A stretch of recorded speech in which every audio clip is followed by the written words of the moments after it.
국민 라디오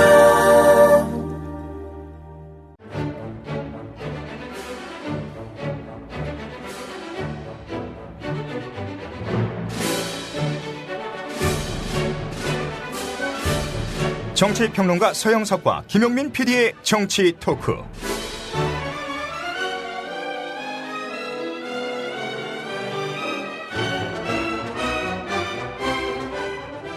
서영석 김용민의 정치 토크. 오늘 저희가 찾아온 곳은 경기도 수원시 KT 수원지사입니다. 오늘 경기 남서부 지역협의회 우리 조합원 여러분들과 함께하겠습니다. 반갑습니다.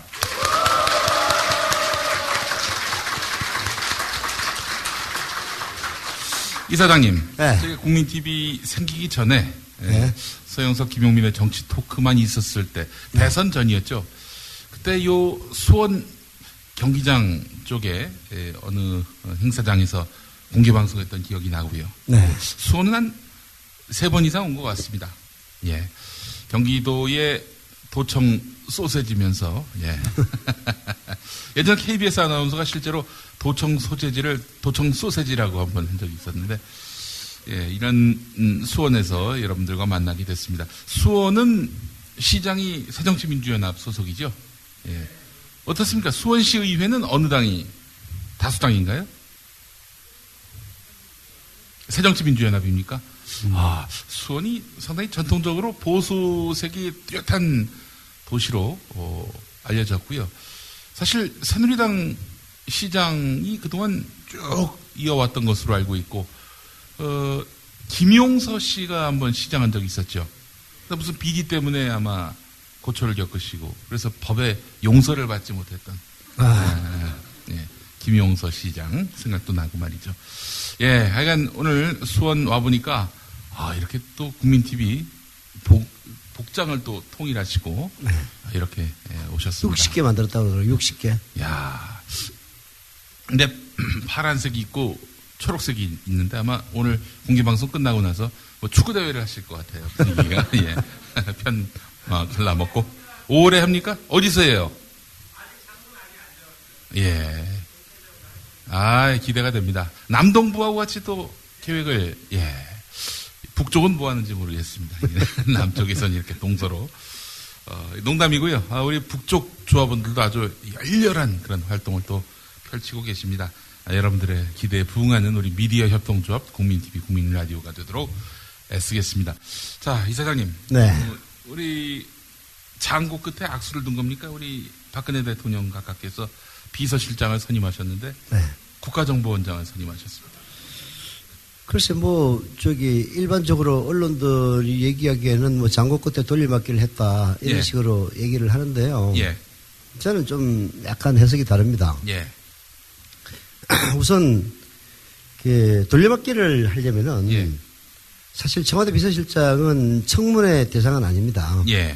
근데 국정원장은 청문회 대상일 거예요, 아마. 맞습니다. 예, 그렇잖아요. 그죠? 그러면은, 돌려막기를 하기 위해서 청문회를 거쳐야 될 국정원장을 빼와가지고 예. 비서실장이 넣는다는 게 저는 상식적으로, 그냥 예. 사람이 없어가지고 예. 돌려막기를 한 것은 아니다. 예. 이렇게 보는 것이고요. 오히려, 예. 박근혜 정권의 집권 후반기 전략이 예. 오히려 이번 인사를 통해서 나타나 있는 게 아니냐. 그 전략이 뭐라고 보십니까? 집권 전반기에는 검찰 출신인 김기춘 청와대 비서실장을 통해서 예. 검찰을 통해서 이제 권력을 유지했다면은 이제는 국정원을 통해서 이제 국정원을 통해서 권력을 유지하겠다는 실제로 이 박근혜 정권 유지의 두 축은 제가 가끔씩 얘기를 합니다만은 양지에서는 검찰이고 엄지에서는 국정원이다라고 봅니다. 이게 물 위에 드러난 예. 곳에서는 검찰공화국을 통해서 네. 자기 반대하는 사람들을 때려잡거나 예. 혹은 위협을 하고 네. 그리고 수면 위로 드러나지 않은 부분에 대해서는 국정원을 통해서 지난번 노무현 대통령 관련해서 이인규? 네, 이인규. 대검 중수부장 했던 이인규 얘기도 보면 이런저런 얘기들이 나오는 게 결국은 국정원의 공작이었다는 사실이 이인규 입을 통해서 폭로된 것 아닙니까? 그렇습니다. 사실 이명박 때도 집권 후반기에 원세훈이 등장을 합니다. 예. 그래서 원세훈이야말로 이명박의 최측근 중에 한 명이었죠. 이명박이 서울시장을 했을 때 부시장을 했던 인물이니까. 예. 그 원세훈을 국정원장에 기용을 함으로써 실질적으로 권력 재창출을 위한 여러 가지 업무를 꾸몄다라는 것이 지금까지 드러난 사실 아닙니까? 그렇습니다. 지금까지는 그 과거에는 그것이 그런 의혹이 있다라고만 얘기를 했었는데 예. 사실 원세훈이 선거법 위반으로 유죄를 받음으로써 예. 사실상 이건 의혹의 단계를 떠나서 원세훈의 국정원이 본격적으로 대통령 선거에 개입했다라고 볼 수 있는 거거든요. 예. 그런 식의 이명박 때 집권 후반기에 자기의 최측근을 국정원장으로 앉힘으로써 뭔가 업무를 꾸몄다면 예. 박근혜 대통령도 이제 한계에 달한 이제 검찰 비서실장 대신에 국정원 비서실장을 통해서 예. 뭔가를 꾸미려는 의도가 있는 것 아니냐. 예. 충분히 짐작이 가는 대목이고요. 예. 그래서 이건 단순히 돌려막기로 볼 수는 없는 겁니다. 예. 돌려막기라면은 오히려 다른 데서 돌려막아야죠. 예. 근데 국정원장을 그 한 20년 전에 국정원을 그만둔 예. 사람을 지금 신임 국정원장으로 앉혀놨지 않았습니까? 그렇습니다. 이것도 뭔지 모르지만은 아마 박근혜 최측근들과의 커넥션이 있는 인물일 겁니다. 그 이병기 후임으로 올 사람이 국정원 출신이긴 해요. 예. 이름이 비슷해요. 이병호인가 그럴 거야. 예, 근데 예. 사실은 이병기 역시도 국정원 20년 전에 그렇죠. 그만둔 사실상 뭐 쫓겨나다시피 한 인물이었는데 아니 이제 이병기의 전력이야. 뭐 화려하죠. 여러분 기억나시는 이병기의 전력 뭐가 있습니까? 차떼기 또 있습니다. 제일 중요한 게 1997년 김대중 이해창 대결 때 네. 국정원 제3차장인가 2차장인가 있으면서 부품 공작을 사실상 주도를 했죠. 예. 그래서 윤머식이라고 누구를 귀국시켜가지고 네. 김대중을 음해하는 그런 폭로 기자회견을 시키는 이런 일도 하고 예. 여하튼 뭐 아주 공작의 달인이죠. 예. 총풍 이 사건은요, 이게 정말 그 사람 극형에 처해야 될 그런 중죄 아닙니까? 자기 나라 군대를 향해서 총을 쏘게 만들므로써, 그럼으로써 결국 자기들의 정치적 이익을 취하겠다. 이런 거 아니겠습니까? 이거는 국사범입니다, 이거는. 이게 국정원이 보면 말이에요. 끊임없이 개입을 합니다. 끊임없이. 선거 때마다. 네, 선거 때. 97년도에 개입을 해서 사실은 그 개입이 묻어졌을 건데 김대중 대통령이 승리했기 때문에 드러나는 겁니다. 그렇게 해서 권영애부터 시작해가지고 안기부장했던 사람들 줄줄이 사탕으로 들어가지 않습니까? 예. 근데 이병기라든지 이런 몇몇 인물들이 뭐 살아나는 것도 보면은 사실 김대중 대통령의 정권 교체가 야당으로의 정권 교체는 사실상 처음이었던 예. 그래서 권력이 완벽하게 넘어가지 않은 그런 점들이 있었기 때문에 쉽게 얘기해서 국가 장악을 제대로 못했기 때문에 네. 그런 총풍을 불러일으키는 인간들도 네. 완벽하게 단절은 못해요. 뭐 단절을 하긴 합니다. 그러나 그게 정권 교체가 됐기 때문에 단죄가 된 거예요. 정권 교체가 안 됐을 경우에는 단죄되는 거 아무것도 없습니다. 1992년도 그 김기춘이가 초원 복국집 사건 같은 것도 결국은 김영삼이 이겼기 때문에 무죄로 다 끝나거든요. 그렇지 않습니까? 그리고 이번 국정원의 대선 개입도 결국은 정권이 교체되지 못했기 때문에 그런 식으로 허지부지하게 끝난 거죠. 물론 이제 정권 교체기에 이명박과 박근혜의 의사가 서로 소통이 제대로 안 되는 바람에 검찰총장을 그야말로 전혀 무색무취하다고 생각했던 최동욱 총장. 최동욱 총장은 정치적으로는 무색무취한 인물입니다. 왜냐하면 검찰에서는 대개 공안통과 특수통으로 나뉘는데요. 네. 공안통은 주로 정치적인 사건의 수사를 주로 하고 있고 네. 특수통은 강력범, 예. 뭐 마약, 예. 살인 예. 이런 쪽에 전문으로 하는 분야인데요. 예. 최동욱 총장은 특수통 출신입니다. 그래서 정치적으로 무색무취하니까 뭐 우주째 가지고 총장에 올랐단 말이에요. 네. 결국은 박근혜 사람이 아니었던 거죠. 네. 그래서 그 최동욱 총장이 이 국정원 대선 개입을 그야말로 특수통의 자기 수사 관행 그대로 수사하다 보니까 이런 일이 벌어진 거죠. 그러나 결국은 제대로 수사를 하면은 이제 들통이 나니까 다 쫓아내고 해가지고 허지부지하게 만든 건데. 네. 금요일자 한겨레 보셨는지 모르겠습니다만은 네. 금태섭 전 검사가 쓴 기고문이 있었습니다. 금태섭. 예, 전 검사. 금태섭이면 옛날 안철수? 그렇습니다. 네. 이 양반이 검사 시절에 간통죄 수사를 하는데 간통죄 수사를 할 때 있어서 간통 혐의로 인정받으려면은 이게 남자 여자 사이에 연애를 한 정도가 아니라 이 특정한 행동을 해야 된다는 거죠. 그러니까 이게 쉽게 얘기해서 성교를 해야 되는 겁니다. 근데 성교를 했다는 증거를 찾아야 되는 거 아니겠습니까? 간통죄를 수사하려면은 그러니까 결국 시인을 하는 수밖에 없는 건데, 그러니까 말하자면은 지금 피의자들이 끝까지 우기면은 이건 잡아낼 수가 없는 겁니다. 현장에서 붙잡지 않은 이상은. 그래서 한 번은 현장에서 붙잡지 못한 간통 혐의자를 상대로 수사를 했는데 두 사람이 끝까지 잡았다니까 결국 이제 무혐의 이렇게 결론을 내려고 하니까 위에서 자기 이제 상사가 되는 그런 검사가 메모지를 붙여서 이제 돌려보냈다고 하는데 그 여성의 처녀음악이 있는지 없는지를 수사해 봤느냐. 근데 봤더니 그 상사인 검사가 공안통이라는 거예요. 네. 공안 출신이 거기 와서 하다 보니까 그런 말도 안 되는 재수사 지시를 내렸다는 겁니다. 아니, 그런, 간통죄 폐지와 관련해서 예. 금태섭 씨가 기관 그런 에피소드가 나온다는 얘기죠? 예, 그렇습니다. 예. 그만큼 이 공안 검사들 보면은, 이 수사의 기본도 모르는 그런 인간들이고, 인간에 대한 배려 따위는 없는 그런 존재들이 많다는 겁니다. 이게 이제 결국은 공안이라는 게 이제 문자 그대로 공공의 안전 아닙니까?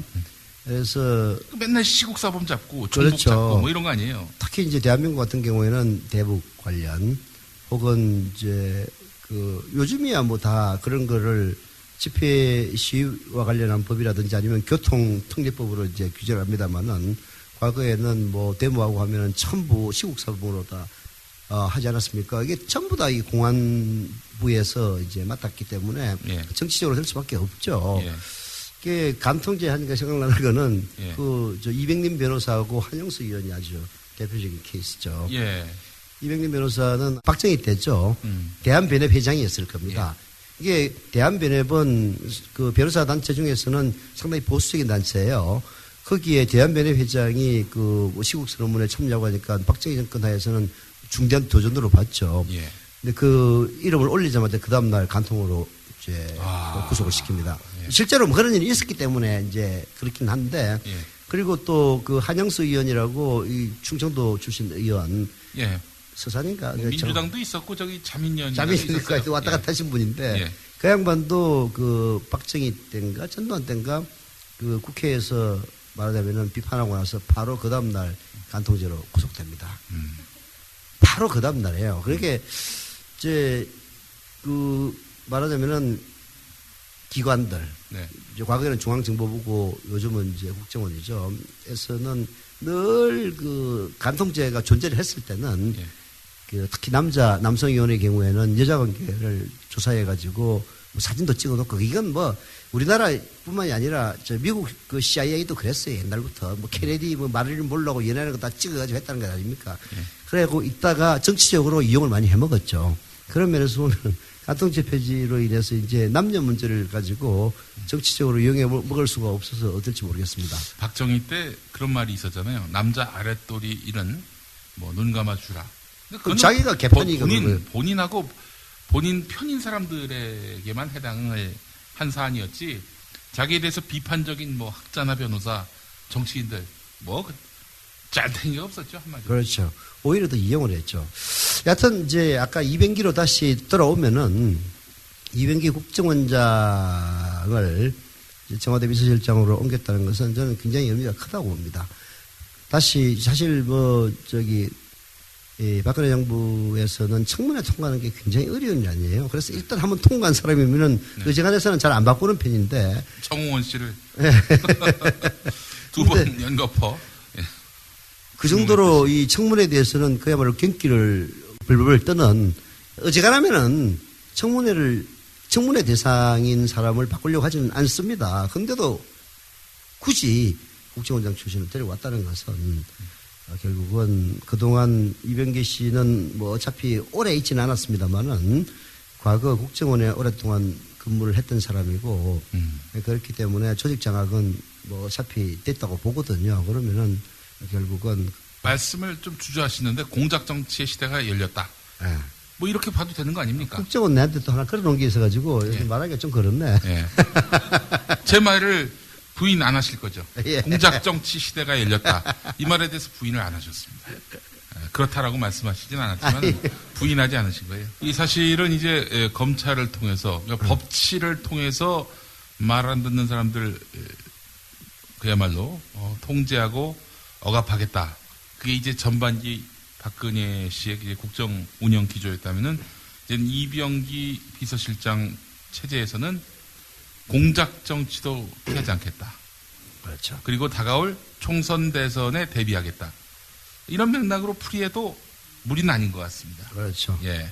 이제 이병기가 뭐 과거 전력이 없는 사람이라면 우리가 이 억측하는 것일 수 있겠지만 아니 찻대기가 있고 총풍 의혹이 있는 판인데 뭐 말도 안 거 아니겠습니까? 예. 그리고 2002년 노무현 대통령 대선 때는 그때 또 이인재 후보 매수 사건도 있지 않습니까? 네. 이인재 후보의 이제 보좌역이었던 김윤수, 네. 김윤수 씨가 또 조선일보 기자예요, 출신이에요. 예. 저하고 같이 옛날 평민당 출입했던 기자입니다. 나 김윤수 씨도 참 대단한 사람이어서 조선일보 기자를 하면서 그때 국회 국방위원장을 유준상이라고 네. 보성인가 국회의원이 했어요. 네. 민주당이었다 나중에 한나라당으로 넘어갔던 분이죠. 예. 그 유준상 씨. 친해가지고 유준상 씨를 좋아가지고 국방부에서 무슨 상록대인가 뭔가 뭐 이름 내가 잘 생각이 안 난다. 무슨 골프장이 하나 있었어요. 네. 매일 가는 거예요, 매일. 가가지고 아침 가가지고 매일이라고 할지는 모르겠는데 하여튼 아주 뭐 수시로 가는 거야. 예. 그래서 내가 김윤수 씨한테 물어봤어요. 아니, 어떻게 그렇게 자주 가시느냐고. 그랬더니 같이 그때는 이제 다 기자였으니까 조선일보 출입기자고 전 국민일보 출입기자였으니까 그랬더니 아예 윤상 선생하고 같이 갑니다. 그러더라고. 유준상. 그 양반. 한나라당으로 넘어간 이후로는 뭐 정치적으로 설 자리가 전혀 없어. 전혀 없죠. 아니, 호남에서 한나라당 가가지고 뭐 되겠습니까? 네. 여하튼 그 김윤수 씨한테 그 이병기가 5억을 줍니다. 잘해달라고 하면서. 네. 말하자면은, 이해창 특보인 이병기가, 네. 아니, 지금 민주당 경선에서 탈락한 이인재 특보한테 5억을 주면서 잘해달라는 게 무엇을 의미하겠어요? 아니, 노무현 선거운동 잘하라고 돈 줬겠어요? 그렇잖아요. 그죠? 예. 근데 그 돈이 정확하게 전달됐는지 그 여부도 좀 불분명하고 그래가지고 그때 많은 이제 말을 낳았는데 여하튼 그 공작의 아주 뭐 달인이군요. 한마디로 이병기 씨가. 그게 이제 뭐 어쩔 수 없이 그 자리에 있어서 그런 일을 했을 수도 있거든요. 예. 사람이라는 게. 근데 이병기 씨의 인생 역정을 보면은 뭐 이 양반은 특별히 뭐 공작원 출신은 아니에요. 예. 아마도 그 외무부 출신일 거라고 내 기억이 되는데 예. 그냥 공무원 출신입니다. 뭐 원세훈도 보면은 뭐 공무원 출신인데 하는 거 보면은 어디 출신은 중요한 건 아닌데 예. 하여튼 그 양반의 이력을 쭉 보면은 그야말로 공작으로 점철된 특정인을 당선시키기 위해서 말하자면 음지에서 불법적인 일을 획책하는 이게 바로 공작 아닙니까? 정치 그렇죠. 공작이죠. 예. 그런 전력이 풍부한 사람을 하필이면은 지금 청와대 비서실장으로 데려왔다는 것은 시사하는 바가 크다고 봐야 되겠죠. 네. 그러니까 저는 그런 얘기를 오늘 하고 싶은데요. 우리가 이젠 당당하게 박근혜 씨 하야를 이야기할 때가 온 것이 아닌가. 전 그런 생각을 해봅니다. 우리가 박근혜 씨에 대해서 하야를 이야기하면 뭐 대단히 큰 죄를 지은 것처럼 반국가적인 그런 발언을 하는 것처럼 인식들 하는데 그렇지 않습니다. 그가 박정희의 딸이었기 때문에 아마도 거기서 오는 그 아우라가 세서 그렇지 박근혜 씨는 지금 당장 물러나도 이 나라 그 발전과 그 도약에 전혀 걸림돌이 되지 않습니다. 그렇지 않습니까? 일단 지금 박근혜 씨를 보면은 통치에 관련한 능력은 뭐 말할 것도 없고 철학조차 없는 그런 인물임이 드러나고 있는 거 아닙니까? 거짓말을 수시로 이렇게 하고, 그리고 결격 사유의 인사들만 아주 골라서 중용을 하고, 야당과는 또 비판적인 국민과는 철저하게 불통하면서 두국민 전략을 쓰고 있는 거 아닙니까? 말 잘 듣는 사람만이 내 국민이다. 뭐 이런 식의. 그 빤스 목사도 그랬어요. 내 앞에서 내가 빤스 보스라고 하면 벗는 신자가 내 신자다. 그 빤스 목사 그런 말 했다니까요. 전광훈이가. 예? 네. 그 두국민 전략을 좀 쓰고 있는 거예요, 한마디로. 이런 사람은 대통령을 할 자격이 없다고 저는 보는 것이고요. 무엇보다도 우리 흔히 그런 말을 하지 않습니까? 아니 그 투표로 당선된 대통령을 물러나라 봐라. 네가 그렇게 말할 자격이 있냐? 이런 얘기 많이 하는데 공작으로 당선된 거 아닙니까? 그러니까 우리가 박근혜 씨는 이제 하야해야 될 때가 왔다. 뭐 지금까지 지켜봐 왔는데 지금 2년 동안 이 나라가 어떻게 왔는지 우리가 당장 뭐 IMF라는 어마어마한 외환 위기 같은 것들이 닥쳐오지 않아서 그렇지 하나하나 누적돼 가고 있는 이 리스크들을 보게 되면은 이게 나중에 어느 순간 터졌을 때 수습이 안 되는 거거든요. 리스크를 줄이는 손절매 차원으로라도 박근혜 씨는 빨리 하야를 해야 된다. 우리가 이거 좀 노골적으로 이야기를 할 때가 온 것이 아닌가 이런 생각도 들고요. 사실 저는 뭐 그렇습니다. 박근혜 씨가 불쌍해요. 솔직히 집에서 그냥 혼자서 아버지 어머니 추모하면서 이제 굿이나 보고 떡이나 드시는 그런 삶을 살아야 마땅한 분인데 이런 분이 뭐 국민을 위한다고 나와가지고 나라를 이 지경 이 꼴로 만들고 있는 판인데 그거는 개인에게도 굉장히 큰 불행이라고 생각을 합니다. 그렇지 않습니까? 예? 이 친박 몇몇 박근혜 씨 주변 끈앞풀들이 자기들 한번 권력 차지해보겠다고 이 불쌍한 여인 하나를 저렇게 대통령으로 세워가지고 이 나라를 온통 이렇게 난리부르스로 만드는 거 아니겠습니까? 그렇기 때문에 이 박근혜 씨의 어떤 개인의 행복과 나라의 발전을 위해서 또 새누리당의 앞날을 위해서도 그렇지 않습니까? 새누리당이 박근혜 정권과 함께 문 닫을 수는 없잖아요. 영업을 앞으로 계속해야 될 텐데 앞으로 영업을 위해서라도 새누리당은 손절매를 해야 된다고 봅니다. 지금 그래서 야당과 함께 탄핵을 해야 될 일이 아닌가. 제 농담처럼 들리십니까? 아닙니다. 저는 굉장히 심각하게 얘기하고 있는 거예요. 여러분 박근혜 씨한테 앞으로 3년 맡긴다고 생각해 보세요. 눈앞이 깜깜하지 않습니까? 네. 좀 그래서 그런 얘기를 하고 싶은 겁니다. 잡아야 되겠네. 아니 저는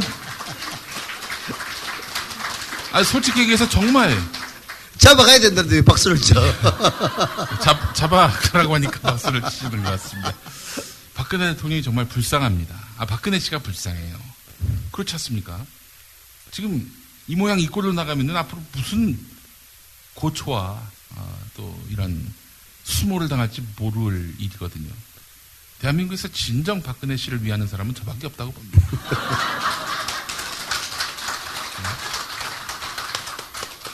이제 정치적으로 예. 뭐 충분히 이런 얘기를 할 수 있죠. 뭐 잡아갈 일도 없고 예. 박근혜 하야라 얼마든지 얘기할 수 있는 겁니다. 그리고 뭐 하야의 이유가 뭐냐 하면은 뭐 무능하고 예. 그리고 정통성이 없고 예. 이런 이제 여러 가지 이유를 들 수가 있겠죠. 근데 이제 이런 얘기를 했다고 해서 이제 잡아갈 수는 없잖아요. 그러니까 이제 뒤를 터는 거야. 그렇죠. 뭐 여자 관계가 있나 뭐 이제 간통죄 폐지돼가지고 여자 관계 털어봤자 필요 없어. 네. 혼외자 혹시 있으면 몰라도. 아니 뭐 조작하지 않는 이상은 저는 없습니다. 네. 털어서 먼지가 안 나요. 예. 근데 이제 아까 뭐 탄핵 얘기도 나왔는데 이게 뭔가 끈덕이가 있어야 뭔가를 하는 거거든요. 예. 그래서 뭐 노무현 대통령도 자기들이 그때 이제 다수당이었던 한나라당 그리고 같은 당 내에서도 노무현을 싫어했던 뭐 일부 보수적인 그때는 민주당이었죠. 정치인들이 합쳐가지고 국회에서 탄핵을 할 때도 노무현 대통령의 발언을 기자협회인가 뭐 간호클럽인가에 나와가지고 그때는 열린우리당이었나요? 예. 열린우리당이 잘 됐으면 좋겠다라는 얘기가 선거 개입이 해가지고 탄핵을 하지 않았습니까? 합법적 범위 안에서. 네.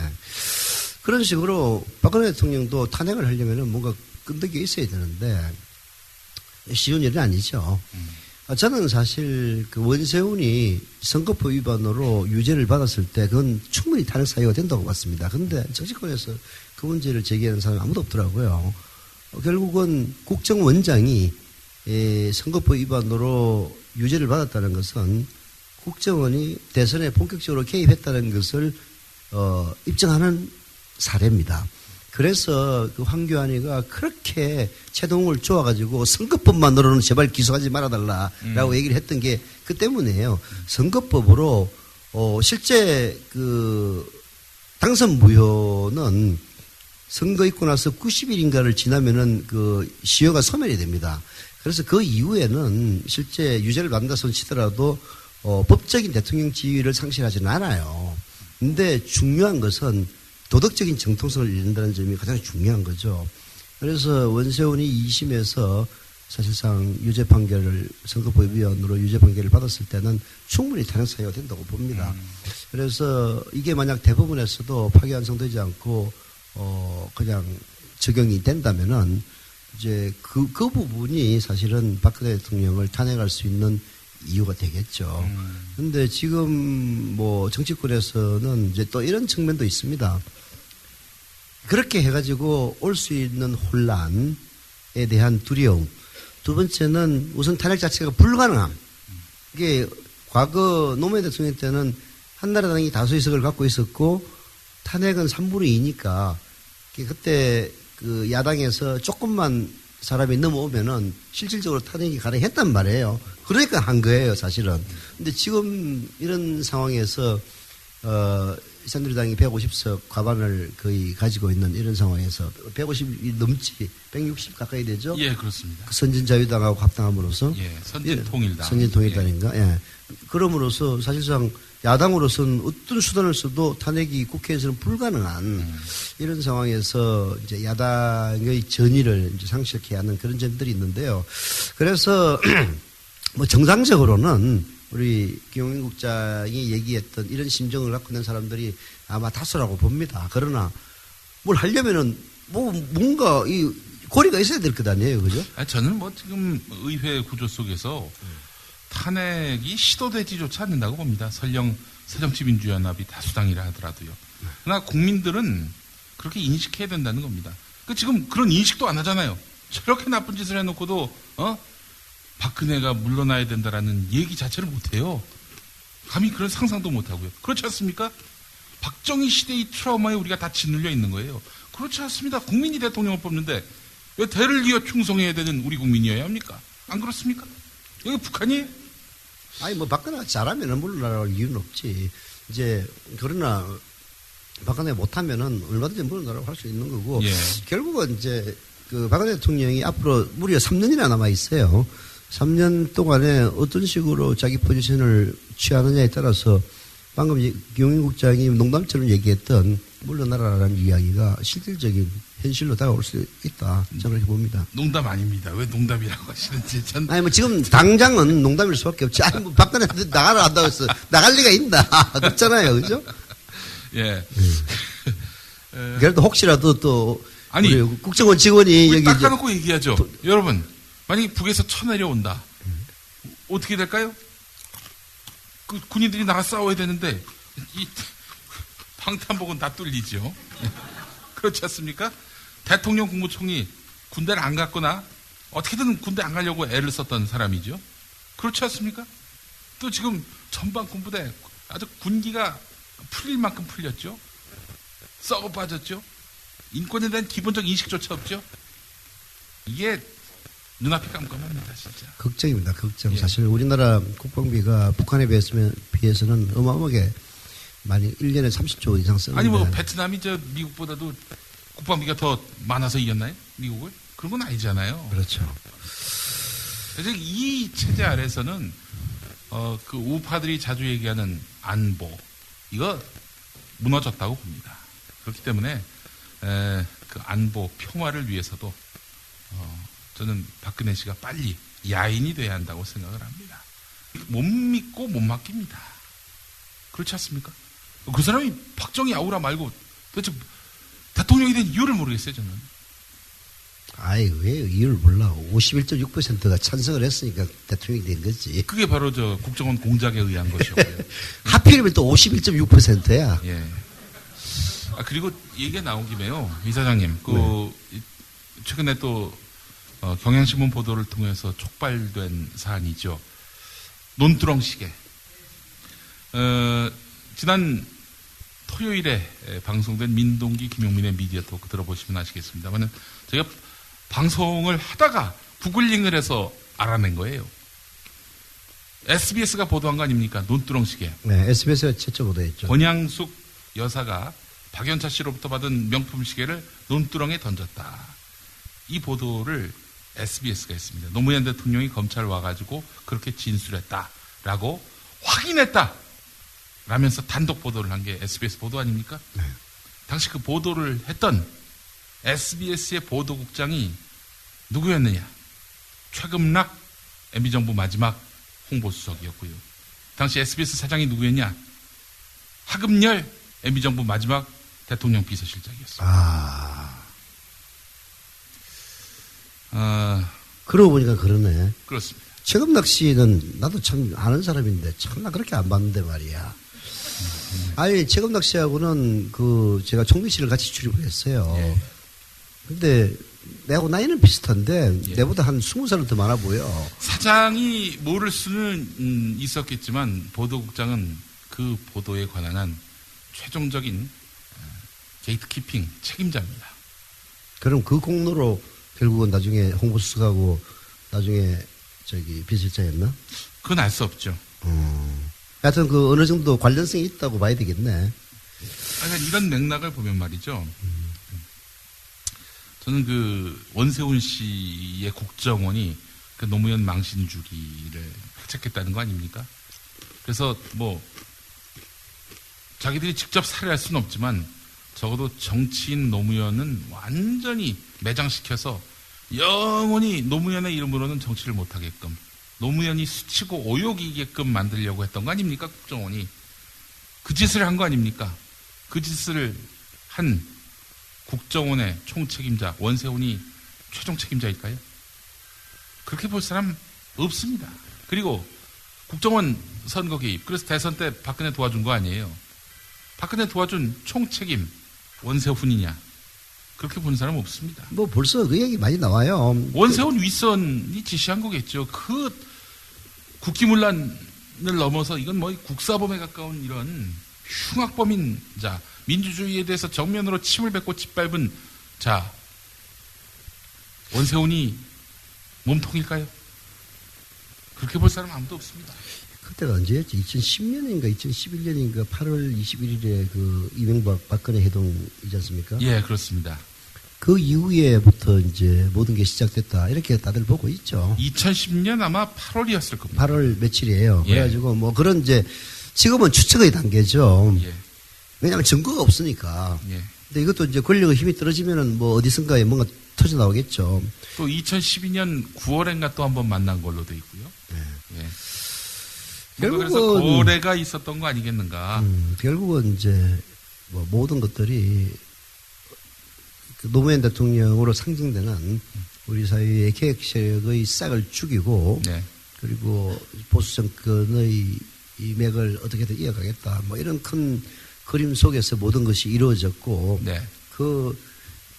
하수인이 원세훈의 국정원이었고 네. 그런 국정원에 놀아난 언론의 그야말로 칼부림에 노무현 대통령이 돌아가셨다. 이런. 예. 노 대통령께서 이제 그 보도가 난 게 2009년 5월 14일이었거든요. SBS 8시 뉴스. 그 이후로 만나는 사람마다 나는 그런 시계를 받은 일이 없다. 아내도 받지 않았다. 라면서 억울해했다는 거예요. 논두렁이 얘기는 시계를 받지 않았으니까 논두렁에 던졌다 자체가 성립이 안 되는 거 아니겠습니까? 이인규 그 인간은 시계는 받았다고 얘기했다고 그러더만. 글쎄요. 애간 그 부분에 대해서 상당히 억울해 하셨다. 그리고 나서 5월 23일에 부엉이 바위에서 뛰어내린 걸로 이렇게 돼 있지 않습니다. 살인범이죠. 원세훈이 드러난 것만 보면. 근데 원세훈이 과연 혼자서 그런 일을 했겠는가? 원세훈의 과거를 보면은 이병기처럼 국정원 출신이 아닙니다. 이병기는 그렇게 해서 공작을 할 만한 국정원 출신으로서의 그런 삶의 이력이 있다면은 원세훈의 이력은 지방 공무원입니다. 서울시에서 공무원 생활 열심히 한 사람이에요. 상명하복을 최대 복무 가치로 여겼던 그런 사람이었죠. 그러다 MB를 만나가지고 MB 눈에 띈 거 아닙니까? MB가 좋아하는 사람이 누굽니까? 시키는 대로 하는 사람 아니에요. 토달지 않고. 결국은 이제 뭐 그 사람이 그 악인이냐 악인이 아니냐라기보다는 어떤 인간을 만나가지고 자기 출세를 위해서 뭐 불법적인 일도 마다치 않느냐 하느냐 그게 이제 다른 거죠. 뭐 가령 예를 들어서 재벌의 집사역을 누군가 예. 하고 있는데 재벌 2세가 불법적인 일을 시키면 다 하잖아요. 예. 왜냐하면 그걸 안 하는 순간 자기는 그 혜택의 말하자면 카테고리에서 밀려나는 거니까. 예. 원장도 역시 마찬가지였겠죠. 예. 이명박을 만난 게 아군이었지. 근데 예. 와가지고 시켜서 이거 하라 저거 하라 하는데 뭐 저기 원세훈이라는 인간이 진짜 보수 정권이 100년 대계를 위해서 내 한번 바쳐가지고 나중에 깜빵에 들어가더라도 노무현을 죽이겠다 뭐 그런 생각을 했겠습니까? 이명박 시키니까 하는 거죠. 그렇잖아요. 그런데 이명박에 대해서는 뭐 아무도 뭐 이렇게 근처로 다가갈 생각들이 없는가 봐요. 야당 의원들은 그냥 그 질의만 할 뿐이고. 아니 좀 더 용기를 낼 필요가 없겠나 이런 생각이 들어요. 뭐냐면은 제가 어제 미디어 토크 녹음하면서 그 보도를 한 이승재 기자 보고 당신 정보 어디서 얻었냐? 검찰로부터 확인했다라고 했는데 검찰은 그런 확인을 해준 적이 없고 결국 국정원이 공작한 건데 당신 검찰에서 확인했다고 하지 않았느냐? 그 정보 어디서 얻어온 거냐? 밝혀라. 그 차원에서 제가 우리 청취자분들에게 이승재 기자 전화번호를 불러주고 이 전화를 한번 해보라고 이렇게 딱 그 부분 제가 편집을 했습니다. 네. 예. 이승재 기자가 그거 갖고 이제 소송을 걸 수가 있잖아요. 네. 예. 이 소송이 두려워서 편집을 하긴 했는데, 그게 아니라 진짜 소송을 불사하고 이승재 기자 전화번호를 불러줬다. 그래서 그 난리가 났다. 이승재 기자 소송 잘 못 걸죠. 그렇지 않습니까? 그걸 노리자는 거예요. 저는 마찬가지입니다. 야당, MB가 시킨 거다라고 단정 짓고 MB를 거세게 몰아세우면 MB가 뭔 반응을 보일 거 아닙니까? 그렇게 주장한 야당 의원들 상대로 해서 고소를 하든지 비난을 하든지 그렇게 해서 링 위로 끌어올리라는 거예요. 질문만 하다만 게 어디 있습니까? 링 위로 끌어올려가지고 얻어맞기도 하고 때리기도 하고 그러면서 이 논란 안으로 불러놔야지. MB는 발견되지 않는 이상은 거론조차 하지도 않는 이런 약골로 무슨 MB의 척패를 청산한다고 말할 수 있겠습니까? 이 전화번호 공개할까요? 이승재 기자? 아니 이명박 전화번호를 공개해야지. 이명박 전화번호는 없고 박근혜 전화번호는 저기 있습니다. 안 받겠죠? 누가 받을까? 십상시가 받겠지 뭐. 예. 전화가 뭐 없어질 수도 있죠. 근데 하여튼 뭐 김영민 국장 얘기가 100배 맞는 얘기죠. 지금 특히 야당 의원들은 이제 말하자면은 이 모든 것을 기획했다라고 보이는 그 정점에는 이명박이 존재하는 겁니다. 이명박이 시켰고 이명박이 획책한 거라고 왜 말을 못하냐 이거예요. 이제 그런 이야기를 해야 되는데, 근데 뭐 물론 아무리 이제 국회 안에서 이 발언은 면책 특권이 있다고는 하지만은 또 언제든지 눈을 부라리고 있는 그 수구 언론들이 존재하니까 뭔가 좀 끈덕지가 있어야 이게. 아니 저 친구들은 말이죠. 네. 노무현 대통령이 하지도 않은 말, NLL 포기 발언을 했다라고 하면서 나라를 팔아먹은 이런 몹쓸 인간이라고 단정을 하잖아요. 저쪽은 그렇게 해도 되고 이쪽은 뭐 그냥 확인될 때까지는 찍소리도 안 하고. 뭐예요 이게 도대체? 뭐 제가 그 저기 아니 나라를 팔아먹었다고 정치 공세에는 정치 공세로 맞대응을 해줘야 됩니다. 그래야 자기들이 한 짓에 대해서 반성할 수가 있거든요. 여기는 그냥 신사적으로 그래서 이제 다 좋은데 예. 이게 그렇게 되는 분위기가 이제 사실 필요하죠. 정치인들도 그렇게 뭐 진짜 예외적인 혹은 뭐 10년에 한 번 있을까 말까 한 사람들을 제외하고는 이게 다 시류를 보고 눈치를 보면서 얘기를 합니다. 그래서 이제 김영민 국장이 얘기하는 그런 단계로 가려면은 사실 이제 박근혜 정권의 힘이 꺾어지는 그런 시기가 이제 와야 된다고 보는데 지금 뭐 박근혜 대통령은 국정 운영은 개판인 것은 누구 얘기할 필요가 없이 사실이고 하지만은 이제 검찰과 경찰 그리고 국정원이라고 하는 공안을 꽉 쥐고 있기 때문에 사람들이 전부 다 쫄아서 입을 감히 못 여는 이런 분위기 이런 것들도 감안을 해야죠. 결국은 어떤 폭로라든지 이런 것들은 제보 없이는 불가능합니다. 그런 진실을 알고 있는 사람들은 이 사회에 지금도 존재를 하고 있어요.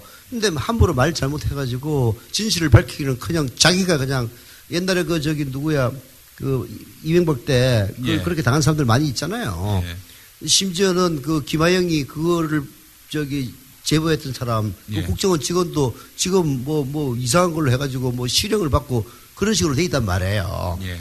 자, 이런 환경이 뭔가 진실을 알고 있으면서 얘기를 할 사람들이 입을 닫게 만드는 이제 이런 효과가 있어서 지금은, 박근혜나 이명박의 그야말로 심장부를 지켜가는 그런 얘기가 없는 상황이다. 이렇게 보고요. 자, 그러면은. 그런 비슷한 얘기를 하는 사람이 바로 정청래 최고위원 아닙니까? 그 막말 정치인이라면서 종편에서 그냥 하루 왼종일 떠들면서 짓밟죠. 그거는 정청래가 잘하고 있다는 이야기입니다. 패대기를 치고 있는 거죠. 그러니까 다른 야당 의원들, 간이 콩할 만한 그런 야당 의원들한테 야 까불면 너 정청래처럼 돼. 이 신호 아닙니까? 이 시그널 아니에요? 이 신호이기도 하고 또 하나는 정청래가 제대로 핵심을 짚고 있기 때문에 조기에 진압하지 않으면 큰일 난다. 네. 그래서 무리하게 사실 정청래가 한 얘기들은 막말이라고 보기는 어렵거든요. 막말이라는 거는 예를 들어서 특정인을 거론하면서 XX야. 당장 나가 되져라라든지 이제 이런 얘기한다면 그게 막말이 되는데 정청래 의원이 하는 얘기들은 이명박이나 박근혜의 비리를 혹은 비리 의혹을 직접적으로 거론하고 있을 뿐이지 막말은 아니에요. 그럼에도 불구하고 막말이라고 떠드는 이유가 어디에 있겠습니까? 즉 정청래의 발언들이 실제로 진실에 근접했다는 것을 그쪽에서는 너무나 본능적으로 알고 있기 때문에 야 이거 그대로 놔둬도 난 큰일 나겠다. 야 우리 제일 좋은 거 있잖아. 너 김용민 조졌을 때 재밌게 써먹었잖아. 막말. 오케이 막말. 이런 겁니다. 예. 그러면은 정청래는 전혀 좌절하지 않은 것 같아요. 그런데 효과는 있습니다. 다른 의원들을 급주는 효과. 그래서 야 이거 잘못 걸리면은 정청래처럼 아주 작살나겠구나 해가지고 얘기하고 싶어도 입을 비겁한 거지 한마디로.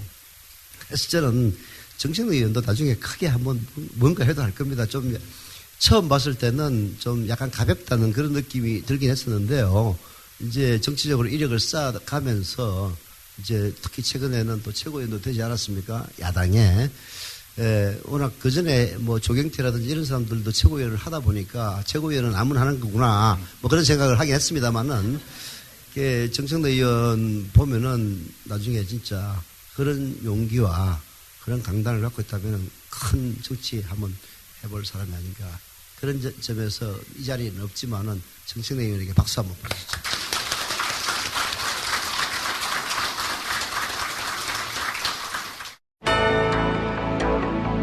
미디어 협동조합 2015년 정기총회. 미디어 협동조합은 정관에 따라 2015년 정기총회를 3월 7일 토요일 낮 1시 서울 지하철 강남역 4번 출구 인근에 있는 비트비 빌딩 3층 비트캠프에서 개최합니다. 정관과 규약 개정, 2014년 결산 보고서, 감사 보고서, 사업계획서 및 수입 지출 예산서의 보고와 승인 등을 하게 되는 이 자리에는 대의원 본인의 출석이 필요합니다. 대리 출석은 불가능합니다. 자세한 총회 보고사항은 미디어 협동조합 홈페이지 조합 공지사항란에 있습니다. 이 실황은 국민라디오를 통해 생중계됩니다. 3월 7일 토요일 낮 1시 서울 지하철 강남역 4번 출구 인근에 있는 비트빌 빌딩 3층 비트캠프에서 있을 미디어 협동조합 2015년 정기총회. 대의원 여러분 전원의 참석을 바랍니다.